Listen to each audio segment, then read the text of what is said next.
রান্নাঘরের পরিচিত একটি মশলার নাম মেথি।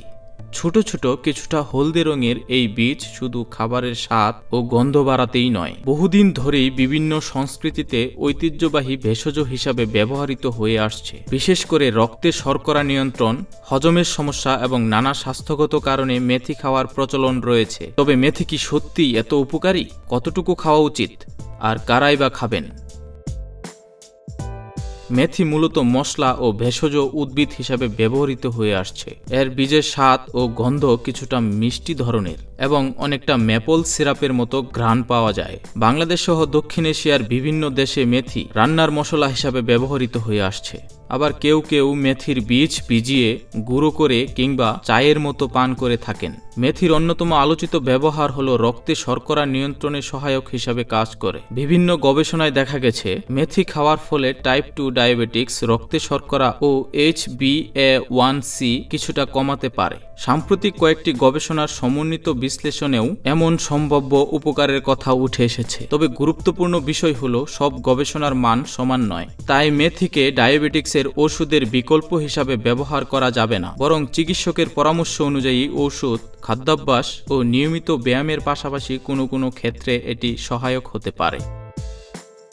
মেথি মূলত খাবারের মশলা হিসাবে ব্যবহার করা সবচেয়ে স্বাভাবিক ও নিরাপদ পদ্ধতি। ডাল, তরকারি, আচার কিংবা বিভিন্ন মশলার মিশ্রণে অল্প পরিমাণে মেথি ব্যবহার করা যেতে পারে। এছাড়া অনেকেই মেথি পানিতে ভিজিয়ে সকালে সেই পানি পান করেন, কেউ আবার বীজ সহ খেয়ে থাকেন।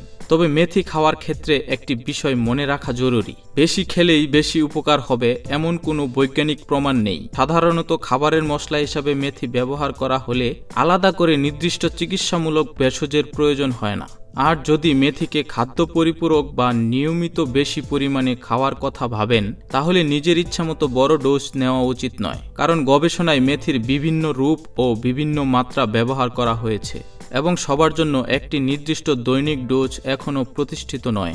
ঘরোয়া ব্যবহারে অনেকেই 1 চা চামচের মতো মেথি রাতে পানিতে ভিজিয়ে রেখে সকালে খেয়ে থাকেন, কিন্তু এটিকে সবার জন্য নির্ধারিত চিকিৎসা ডোজ হিসাবে ধরে নেওয়া উচিত নয়। বিশেষ করে যারা ডায়াবেটিক্সের ওষুধ বা ইনসুলিন ব্যবহার করেন, তাদের ক্ষেত্রে মেথি রক্তে শর্করা আরও কমিয়ে দিতে পারে।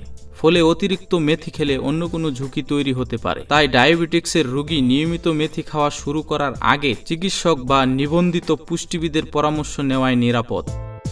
মেথি নিয়ে আরেকটি প্রচলিত ধারণা হলো এটি হজমে সহায়তা করতে পারে। মেথিতে খাদ্যাঁশ সহ বিভিন্ন উদ্ভিজ্জ উপাদান রয়েছে, তবে গ্যাস, কোষ্ঠকাঠিন্য কিংবা অন্য কোনো নির্দিষ্ট রোগ সারানোর ওষুধ হিসাবে মেথিকে ব্যবহার করার পক্ষে পর্যাপ্ত শক্ত প্রমাণ নেই।